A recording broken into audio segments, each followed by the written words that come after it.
It's still crooked. Hey, everybody. We're live. If you can hear me, hit the thumbs up. All right, Stacey's on her way. She's trying to get her hair dried because she's been swimming in the pond. It's about 76 degrees here today. And she came out here and she said, "Hey, I want to go swimming real quick." She had to take a break. She's been on the phone for 10 hours talking to you guys.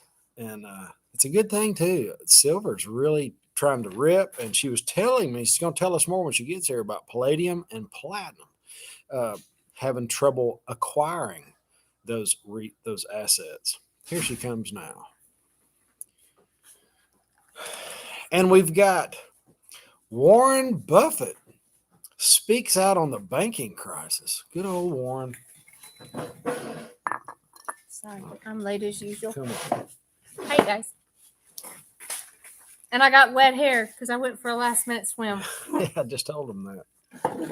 It felt really good. All right. Well, while you're gathering your notes, I got them. Some of them, I think. I'll talk about Warren Buffett real quick because this is, I wanted to hear you talk about that. You were mentioning that. He's worth $104 billion. I mean, we're talking some crazy money. And it's kind of like he's part of the problem. And I have a feeling what happens is he gets, he's so wealthy that he has, I think, private meetings. I think he can't just come out and say, "Hey, everybody, get your money out of the bank," but he can say what he said. Do you remember reading that book years and years ago?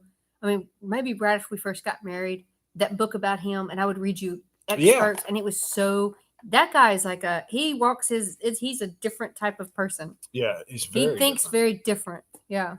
Yeah, he was married, and then he wasn't. Well, they live separately. And she's got another man, and they just it's weird. Being rich ain't all there is to life, guys. There's way more to it. He just thinks differently. I remember reading that book, and I was like, whoa. So he thinks different. So check this out. He says nobody is going to lose their money on a deposit in a U.S. bank. Now, how can that be, Warren? Warren says the recent turmoil in the U.S. banking industry brought on by the failure of Silicon Valley Bank and other institutions caused unnecessary panic among depositors, whom he says are protected thanks to the Federal Deposit Insurance Corporation, the FDIC. But the impact on investors could be a different story. Quote, "We're not over bank failures, but depositors haven't had a crisis." The Berkshire Hathaway chairman on Wednesday, quote, "Banks go bust, but depositors aren't going to be hurt." How's that? I don't understand, Warren. You have to explain that to me. He hasn't done the math. And again, nobody's going to lose money on a deposit in the U.S. bank. It's like he's backing them. Hey, we're good. We're good. Just, don't worry about what you're seeing. Don't believe your eyes. It is not going to happen. The billionaire investor said you don't need to turn a dumb decision.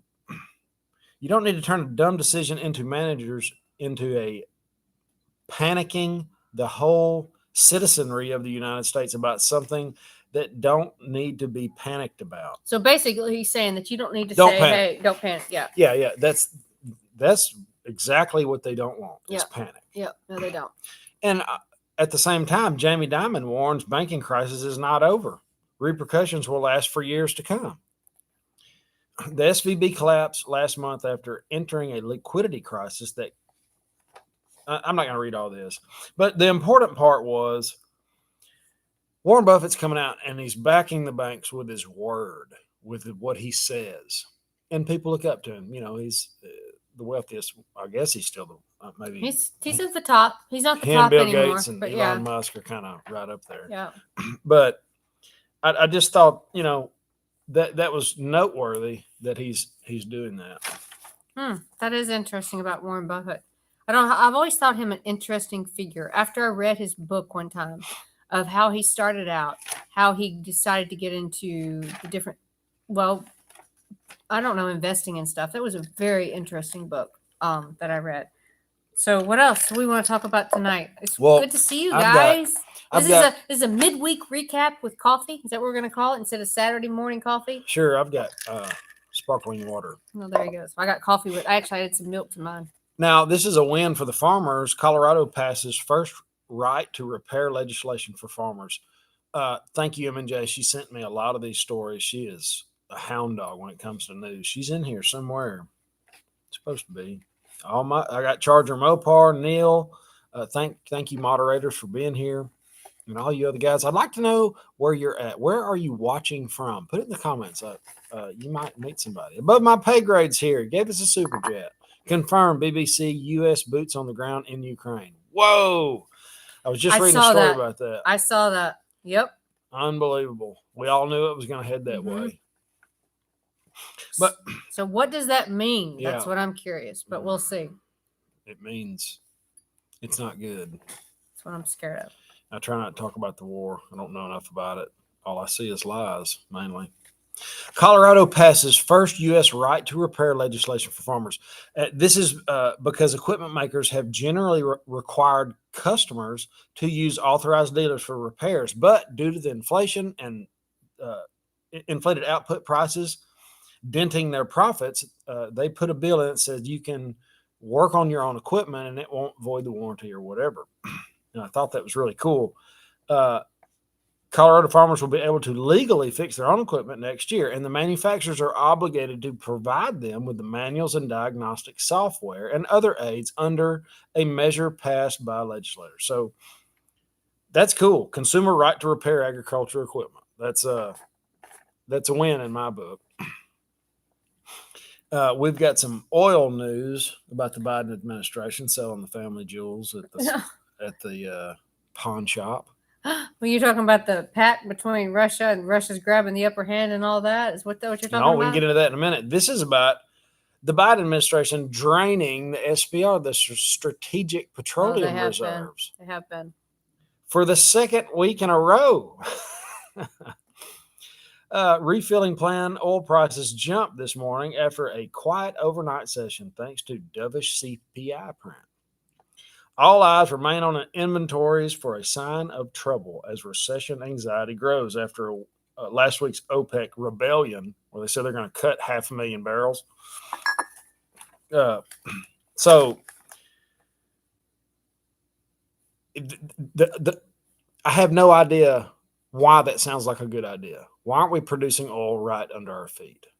We've got to have it, period. And Biden is absolutely draining our reserves. There's not anything really going on, you know? I mean, I could see if we had some type of problem, like we were at war, like legit. But it's like, why not? They said it'll take years to refill it. But, at high oil prices, this is going to be nearly, they're not going to refill anything, I don't think. I don't know. We'll see. They'll probably put that on the next I'd like to maybe do a story and then read some of the comments. Because we just missed a couple really good ones that were asking questions. So you want to maybe go ahead and read a story, yeah. No, I'd like to go through that first. There was a really good one. He just jumped up. Keep going down.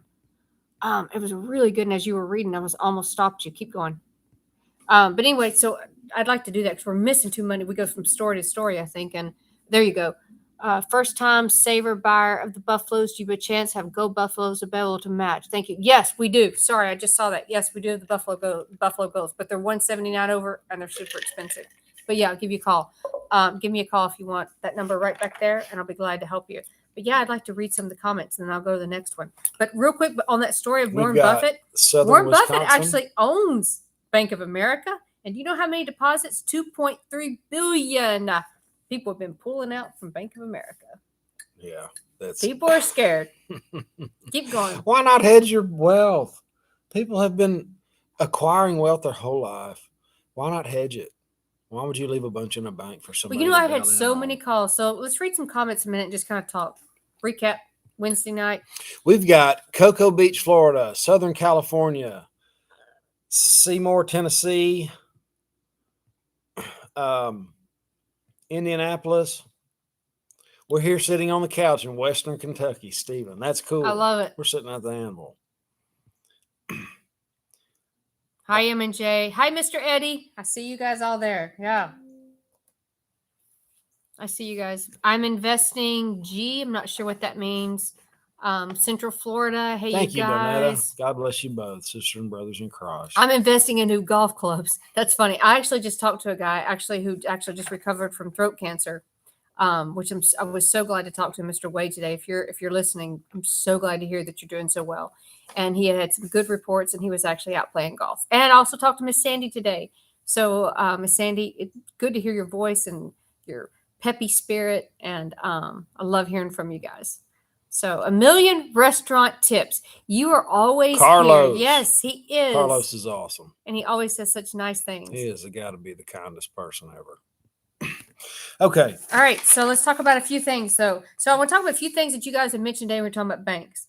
A lot of you guys have come forward because we've been talking. Obviously, yeah. I've been talking to you guys, and man, the restrictions on the banks are getting more and more limited. I had someone that had to drive, I think it was an hour to make a deposit, and they would only let her deposit. I think it was $20,000, and that was it. They said, no, you can't deposit more than that today. You have to come back tomorrow. Deposit? Why would they want to let her deposit? That was the rule that they had. And she had to go back the next day. And then I've noticed a lot of you guys are saying, you guys get in the comments and tell me the ATM withdrawals, you guys are getting less and less and less that you can withdraw. It's like it used to be was 500, then went to 300. Now that a lot of them are saying it's like 100. You can't even go to the grocery store with 100. No, you can't. And then I noticed the other day, Chris and I, we just made a withdrawal the other day, personally for us. And I said, hey, I need a certain amount. And all they had were 20s. And I walked out with a brown paper bag because we had to go purchase something. And Chris goes, what the heck do you have there? And I said, I've got a bunch of 20s here. Yeah. These banks, I don't trust them. The last time we were there, I kind of grilled them a little bit. And they didn't really have good answers other than, their loans have fallen way off. And I just can't imagine having all my money in a bank. Eliminate some of that third-party risk. M&J says Discord chat. Guys, there is so much good information on Discord. There's the link right there. It's not hard once you get in there and figure it out. Check out Discord and also check out Twitter. I know YouTubers don't care much for Twitter. Here's the thing, though. We're really getting some really good news on Twitter that we can't put here. There's a lot of leaked documents from the Pentagon, Ukraine stuff going on, and the Pentagon, and all this stuff happening. I'm posting it over there. It's a Financial Prepper it's PRPPR, not ER. Financial Prepper on Twitter.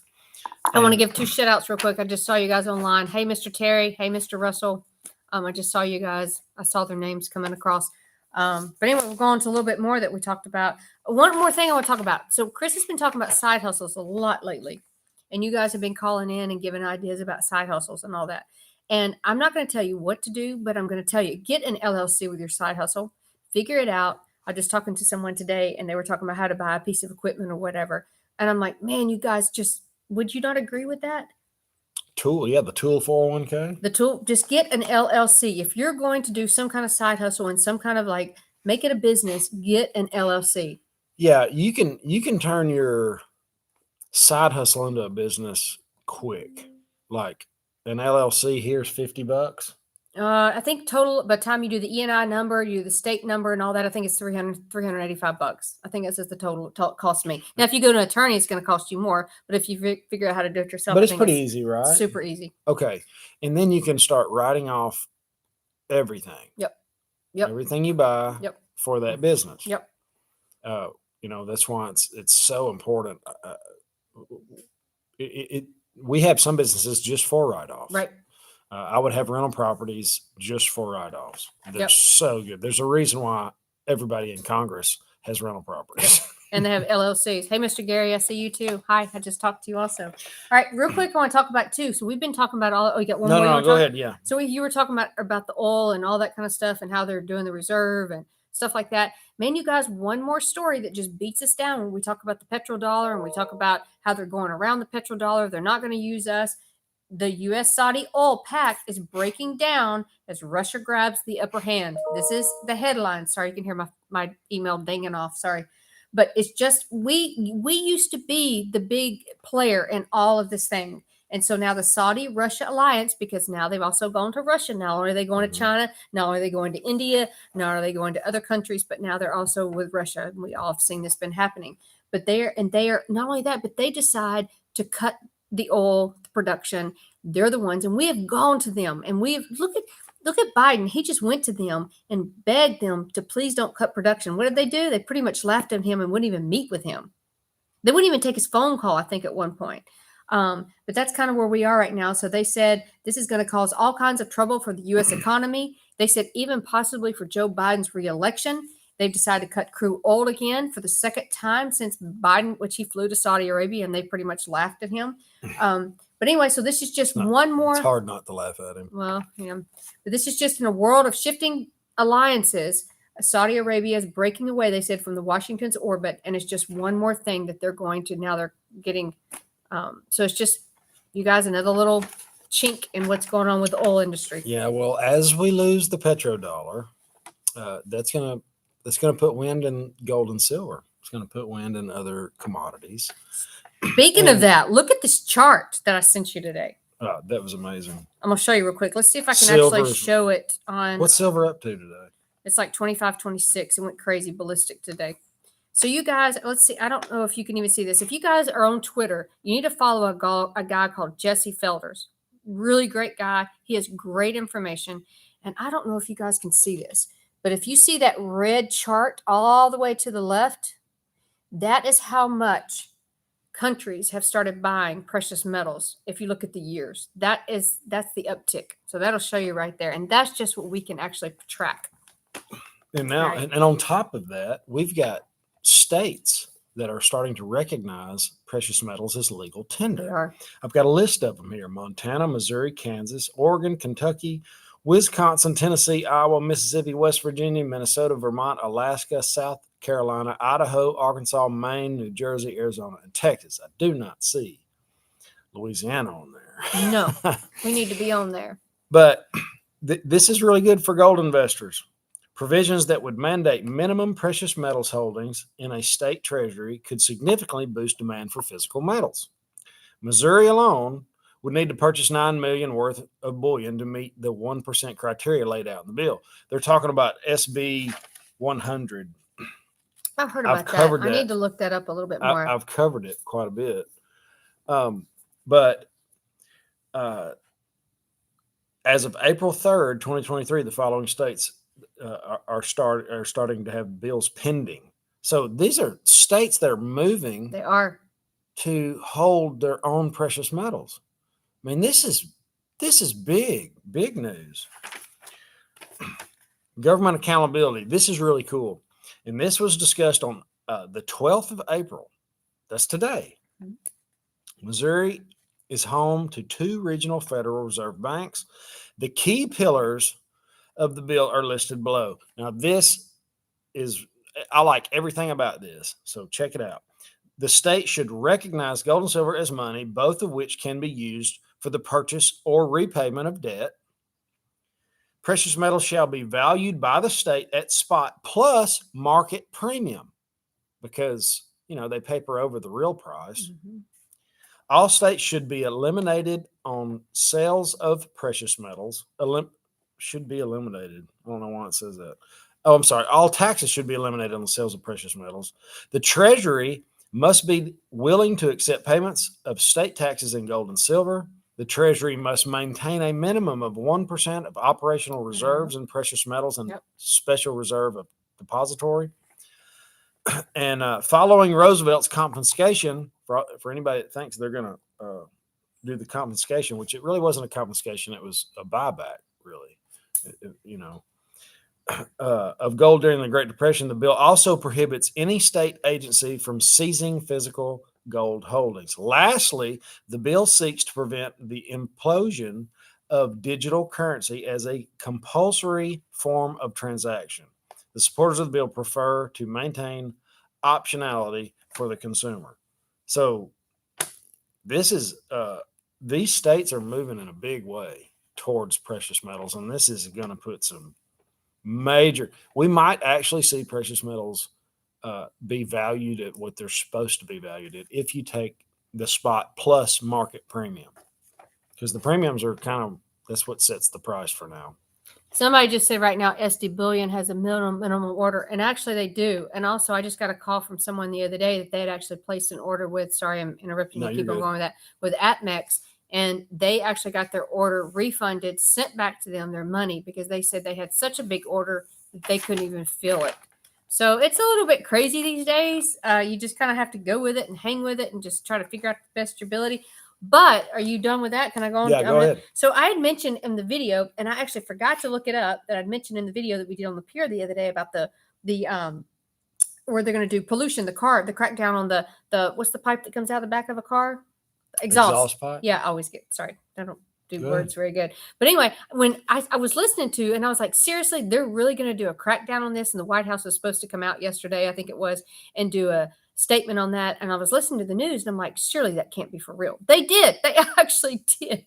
They're going to do, it's a Biden's car pollution crackdown to stamp out billions of barrels of oil, and they're going to do it based on your tailpipe.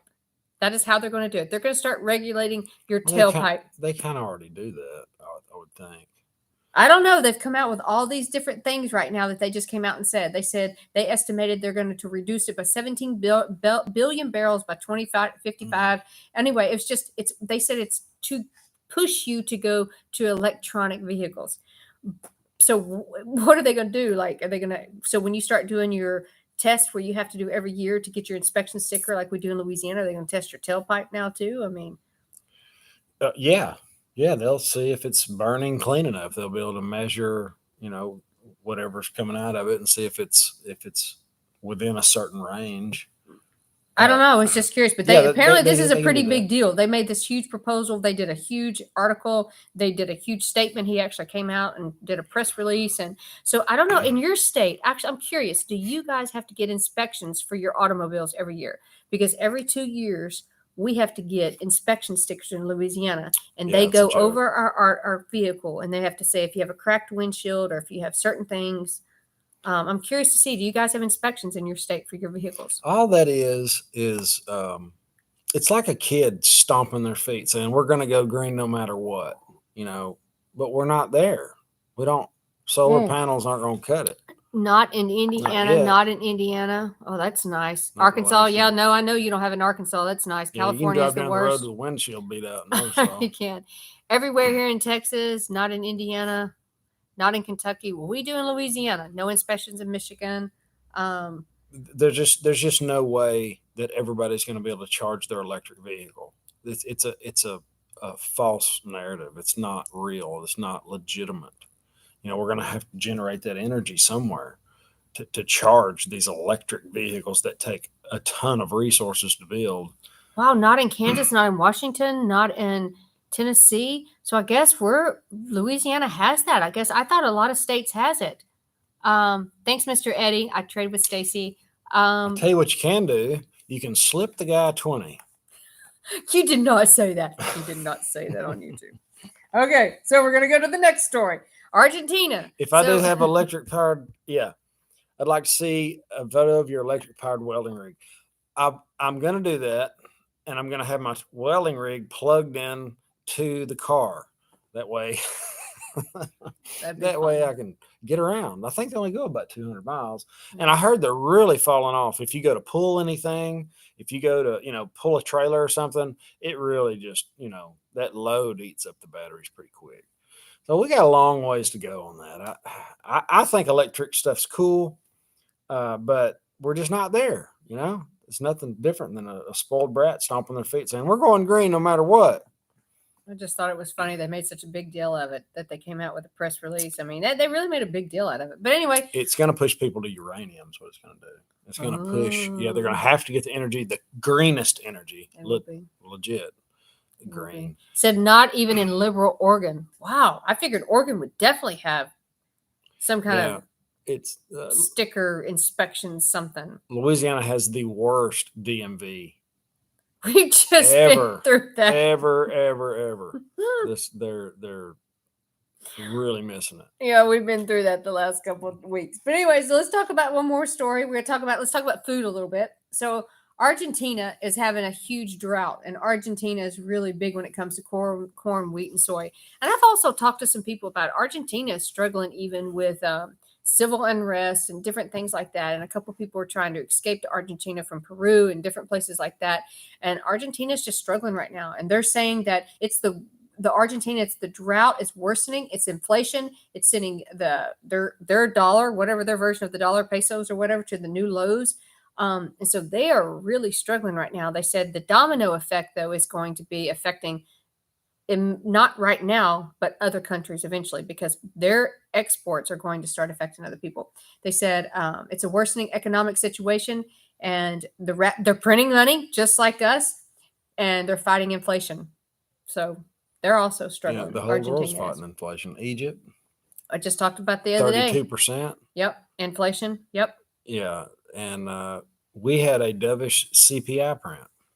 I think, and I was talking to Jesse, the shielded prepper, and we we're talking about inflation, people, how it's only about 2%. I figure about 2% of people that are actually paying attention and watching what's happening. And he was talking to a real estate buddy of his, and he said, man, inflation's about over. You know, the inflation's coming down, interest rates are going to come back down, and we, you know, kind of like we've got it licked. And I thought, and he thinks the same way we do, we're just getting started. But they could come out and manipulate the CPI. How, again, check out John Williams Shadow Stats. We're 16, 17% right now. And if you look at food and everything we use, it's more than that. But they could come out and say, hey, you know, we've got it. Inflation's good. It's all under control. We're going to start quantitative easing. You know, we're going to get this economy back going again.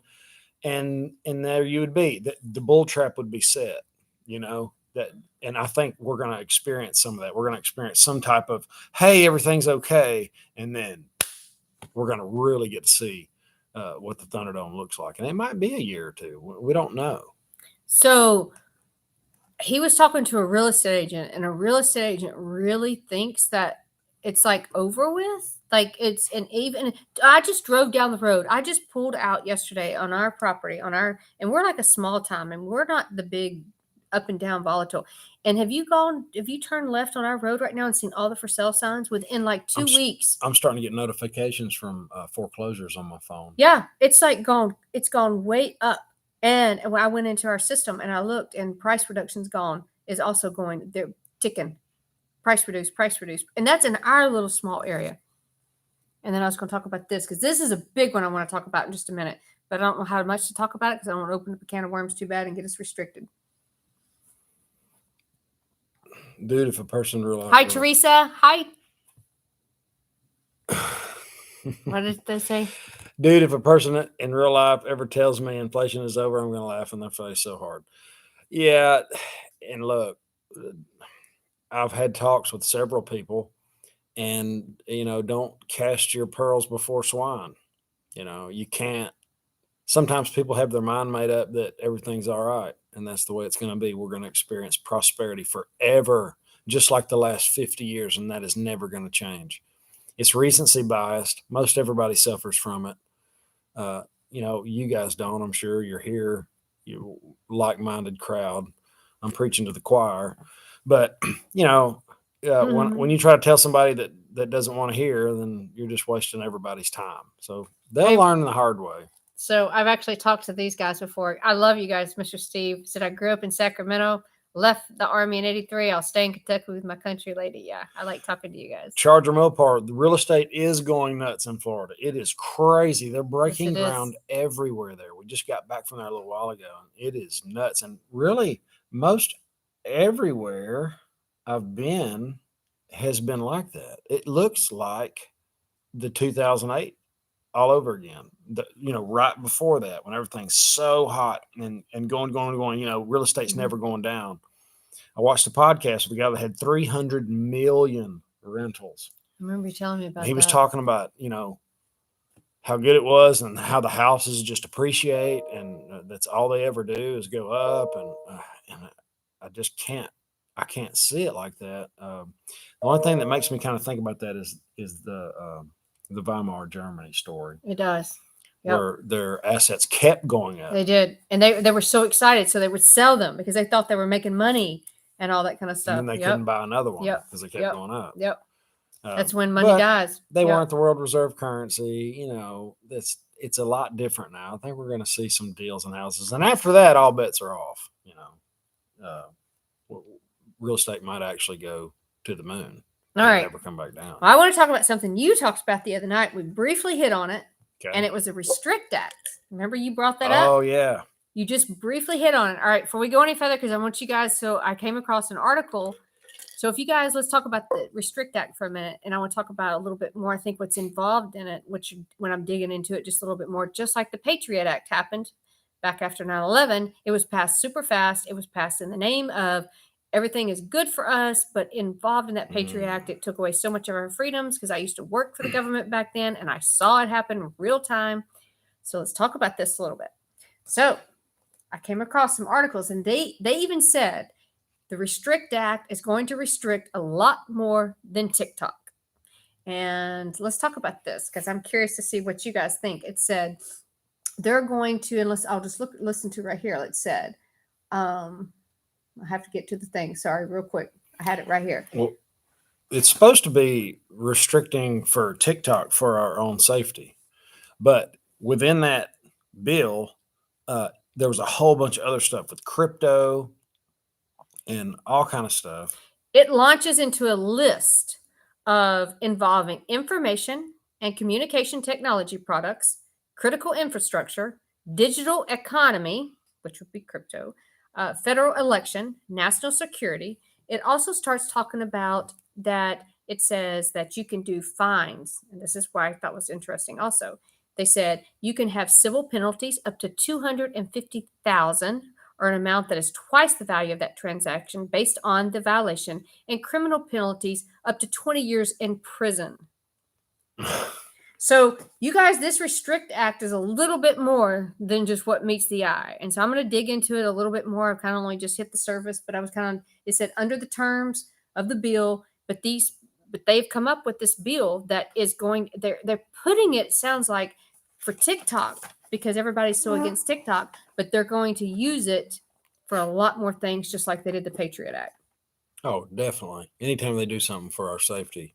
Can the law, I'm sorry. We got a super chat. Nay? Now that one, I don't think I recognize that name. Nay, Hi. is that I guess I'm pronouncing it right? I would assume so. Miss Nay. Can the laws in purchasing real estate change if we get into a new digital currency? Thank you for all you do. Thank you for being here. And thank you for the super chat. Yes, it could. I think it absolutely could. I think you could. Okay, I'm sorry. Can I say it? Because go ahead. So I think if we did the new digital currency, I think transactions could completely change. I think you wouldn't even need a real estate agent. She said laws. No, laws. That's what I mean. Laws. It would completely change how you would do things. Everything would be governed by, say, the blockchain. Even if you went to, absolutely, it would be. No, you don't see that. Because I talked to someone about that the other day. Okay, so I'm trying to think through this. So the CBDC should be a currency like we use now, just digital, right? That can be manipulated, that can be turned on, but taken away. But purchasing. So it would start with the contract even. Right. But as far as the laws in real estate, I don't know. I'd have to think through that. what laws would it change? How fast you paid? If you didn't pay, they would So right now it's take so it anyway, because they could do that, because it'll be a way for them to reach and get or give whenever they see fit. So they could come up with a CBDC real estate law that said, hey, if you don't pay, then we can, up your taxes or something like that. We can do, they can give and take any way they choose, and we just have to live with it. This is the way the U.S. dollar works. This is your currency you're going to use, like it or not. So we're going to have to use this digital currency. And a lot of people say, yeah, we can just opt out and not use it and shekel gold and silver. We're going to have to use this fake fiat currency, the new one, the digital one, just like we use the one we have now. And they could put any laws they wanted to on it. So yes, but I'd like to put a spin on that also. But yes, I do think it would probably affect it, because you also have time limits, and a lot of agents let time limits lapse, but then you still. So I think if you did that, then you're going to be held to a time limit restrictions a lot stricter than if you just do kind of paper.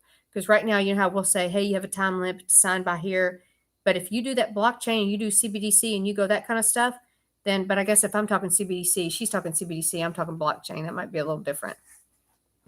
Yeah, I don't know if surely it'll be backed up on a blockchain.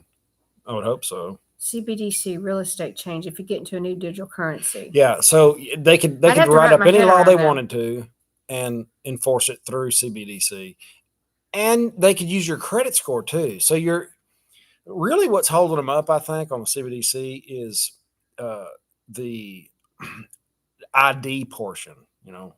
How they don't really have the social credit score systems lined up yet.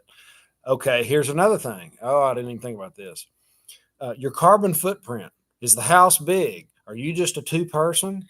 Do you not need see that what you're house? saying. Okay. Is I'm thinking blockchain more. You're right.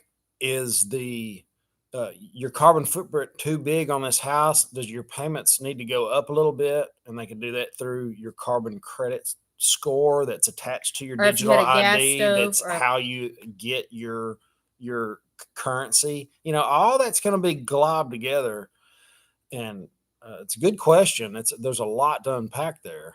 So like they were talking the other day about gas stoves, wood burning stoves. Yeah. Inspectors were having to take those different stoves out. So I guess that would affect it if you did CBDC, and if you try to get a loan. I was thinking more the blockchain and the contract portions and the time limits and stuff like that.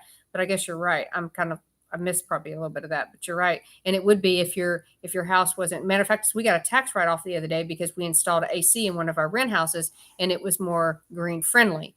So I guess if you weren't more green friendly and certain things like that, then they might not be willing to give you a CBDC loan or different things like that. And that might be later on the carbon footprint. At first, I'm sure it's just going to be, oh, it's digital, it's good, it's easy, it's germ free. There's no viruses on it. It's fast, and they're going to give stimmies this way, and it'll be easier to pay your taxes. We'll see all your purchases.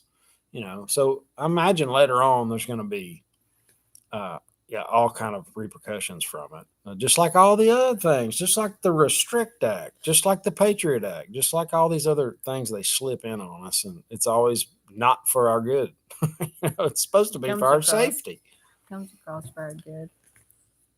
All right. Any more questions? That was a good one. I have to think about that. I did too. Yeah, because I kind of went off in the wrong direction at first. I'm thinking more like contracts and stuff like that. And farmers markets deal with junk silver here, as well as regular silver bars, but limited. That's really cool. I'm into that. The chicken to silver ratio is still standing pretty strong. It's still one laying hen is worth about 1 ounce of silver. It's getting off a little bit. I think I paid $30 for a laying hen. You did. The last time I went, and the price of silver's about that with the premium, like a buffalo. No, we're 40 now. Well, no, you said 25. That's right, 440 for a buffalo. You're right. Yep, 25. Yeah, so we're still the 40, egg. Yep, 29.96. The chicken to silver ratio is still holding strong. Yep, for a buffalo. Black market will be massive. What's to the duck silver ratio? Economy. I have no idea. What's the duck silver ratio? I don't know. Oh, wow. Mopar eats a lot of ducks, a lot of He duck does, eggs, he does. iguanas. I still want to try an iguana. All right, guys. Old silver coin. Do you think YouTube channel is on lightning strikes? Do you think a YouTube channel on lightning strikes would do good? I mean, slow motion video of lightning. I don't know. That's I wouldn't think so. Probably not. It'd be hard to capture lightning a lot, enough to make a video a day or enough videos to make it worthwhile. Somebody said, "Is your pond full?" 18,000 cows killed in What? Texas explosion today. Holy moly! Let me look that up. Yeah, check Somebody that said, out. "Is your pond full today?" Well, it was until he put the cap on it and he drained I did it. bad. Yeah, I drained the pond. That's okay. I went swimming in it anyway. It's about a foot lower than it should be, maybe 10 inches. What did he say? 18,000. What was it? 18,000 cows dead in Texas explosion.